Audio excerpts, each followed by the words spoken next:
What's up, everybody? Garrett back here. I want to get back to my early days of movie collecting, my early days of VHS collecting, and my early days in horror. All right, so as you guys know, my uncle was a huge horror fan, was trying to get me into horror movies pretty much my whole life. And some of the first movies I really got into were the ones that were on TV when I was a young kid. So they were edited, heavily edited. So I have a lot of recorded off TV horror movies, some Elm Street, some Fright Night, stuff like that. Those were the ones I saw for the first time. But I can remember when it came to buying my first real VHS tape when it came to a horror movie was in high school, was in 1998. Again, my uncle started giving me some horror movies on VHS to check out. But in 1998, I was at the mall. It was a Friday night, and it was Suncoast Video, which was actually not a spot I really bought a lot because they were a little bit more expensive than a lot of the other stores that were on around that time. Places like Best Buy, Circuit City. We had a place here called Lechmere. So these are different stores that did carry physical media, mainly VHS. But I can remember walking the aisles in Suncoast Video with my friend and seeing this cover for the first time. And man, when I saw this image, I didn't care what the movie was, and that was this VHS tape of Evil Dead 2. Now, we're going to talk about the Evil Dead series here today, and the controversy buying this movie caused me. All right, so like I said, in the aisles of Suncoast Video, I see this thing on the shelf, and I say, oh my God, what is that? I've never heard of Evil Dead before, let alone Evil Dead 2. This was the only one they had on the shelf. I didn't see another Evil Dead. So I looked at this image, I looked at the back, and I said, okay, I'm going to buy this thing. This was really like my first horror movie purchase with my own money from a store, was back in 1998. Like I said, I did acquire a lot of VHS tapes from my uncle. It may have been after this, it may have been like 98, 99. This might have been like the real first movie that I bought to start really collecting horror movies, especially on this format. I did have VHS tapes growing up, things like Godzilla, Ninja Turtles, Batman, Back to the Future, Goonies, all that kind of stuff. But an actual horror movie, this might have been the first one in my collection. I can remember going home and putting this thing on and absolutely falling in love with it, realizing that you can take horror and comedy and you can make a masterpiece. Now, that's what I thought this movie was. I thought it was like nothing I'd ever seen before. It was violent. It was gory. I was laughing out loud. I mean, this was, in my opinion, one of the coolest horror movies I'd ever seen. Now, I remember showing my brother this, and when he saw the cover too, he was like, oh my God, this is insane. And us watching this and feel like we had never seen anything quite like this before. So here's where the problem comes in. This is 1998. I am a couple years older than my brother. So his friend came over and saw this thing hanging around, and my brother and I were talking about it like, dude, you've got to see this. This is insane. And he's like, oh my God, look at that cover. Can I borrow this? And I was like, I guess, like at this point, my brother and I had already kind of watched this a bunch of times. So I was like, yeah, you can borrow it. Like, you know, I was so excited to kind of introduce people to this movie because, like I said, at this point in time, I had never seen anything like it. So I was like, yeah, take it, like, check it out. Like, it's insane. It's nuts. That's where the mistake came in. So again, this kid was a little bit younger than me, and he took the movie home. And I can remember like a day later, him calling my brother and say, okay, we have a problem. My brother said, what? And he says, that tape that your brother let me borrow, well, I was watching it. My mom came home and she freaked out, pulled the tape out, smashed it. She tore the cover up. She threw it in the garbage and it's gone. Now, I remember my brother coming relaying this information to me, and I was furious. I was heartbroken. I was like, what? Like, what is going on? And at that point, I became like the worst influence ever for this kid. Like, don't go over there anymore. Like, I was bad news because I let him borrow Evil Dead 2, and his parents, or at least his mother, was not having it. Now, I can remember up to that point, I was pissed. I was telling my brother that's bullshit. Like, you gotta tell her. And then I'm telling my mom, like, this woman just wrecked my VHS tape I just bought. Like, I was freaking out because I was like, oh my God, like, this wasn't cheap. This was my own money. I was a high school kid. I had just got my first job, and all of a sudden now, this grail of a movie, this grail of a VHS tape I just bought is now gone, destroyed, and I was pissed. Now, I can remember it's either maybe my mom said something or my brother said something, but anyhow, she ended up feeling bad about it. The mother did. And he came over and said, my mom bought you that movie back.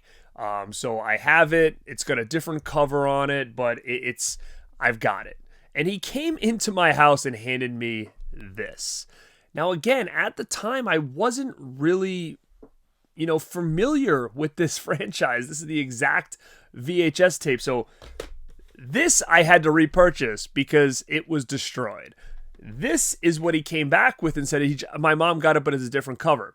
Now, again, me being stupid, I didn't think much of it. Like, oh, this just says Evil Dead. Like, I don't know why it didn't cross my mind, but I remember looking at the back and I'm like, okay, it's the same guy. Like, all right, cool.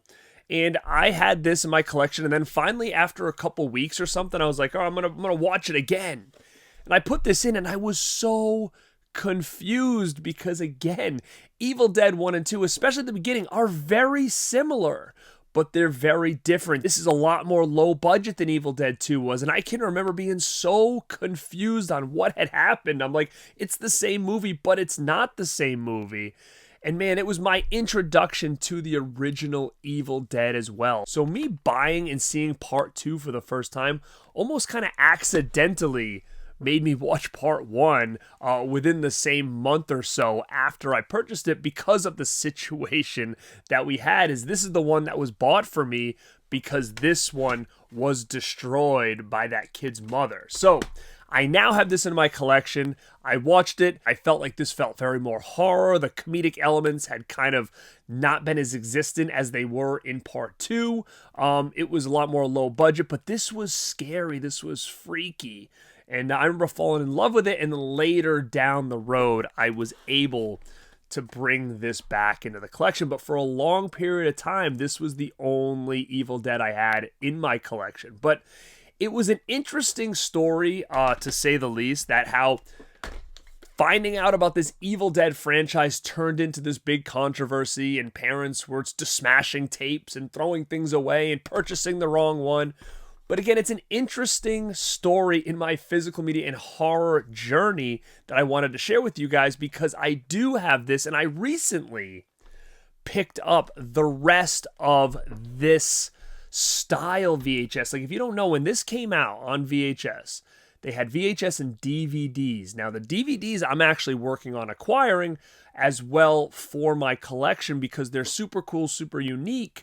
But the problem is it's hard to find them at a good price that aren't broken, because they came in like those jewel cases with no cover. It had disc art, but the disc art matches the VHS tape. So with that being said, I want to showcase something to you guys. Now, this was the Evil Dead VHS that I've always had in my collection.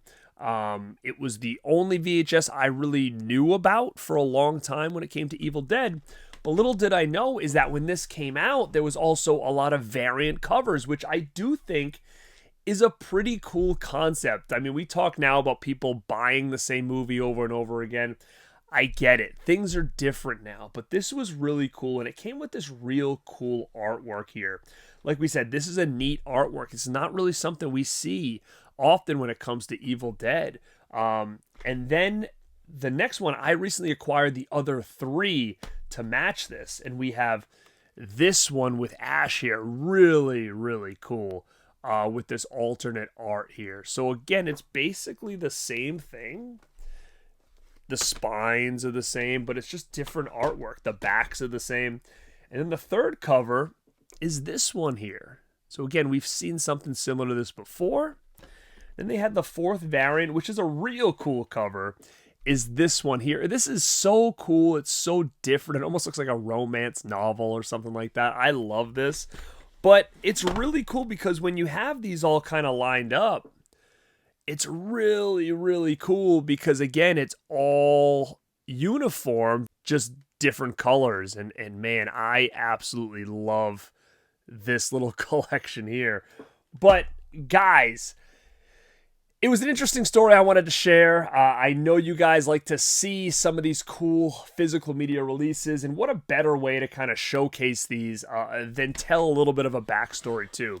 Like I said, this is the only Evil Dead 2 VHS I do have in my collection, and all of these Evil Deads are from Anchor Bay Entertainment.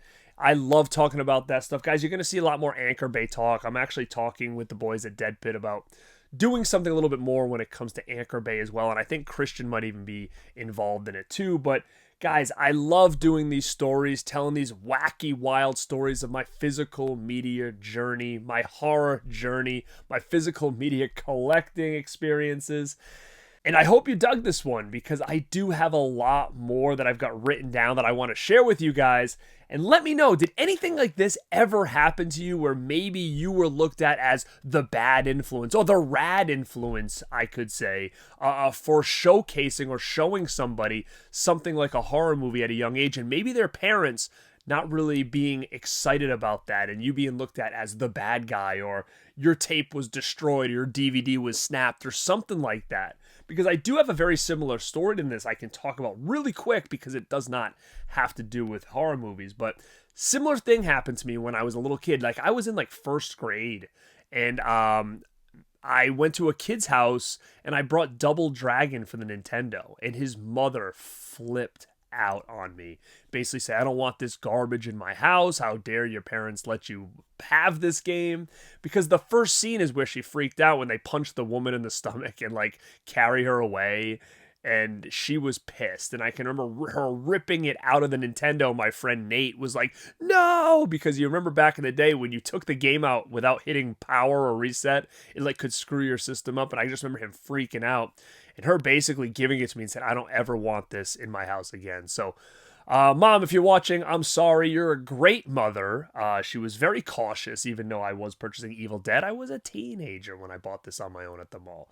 Double Dragon, though, that's another story. So thank you guys for checking this out. This is Garrett at Born2beRad, and like always, stay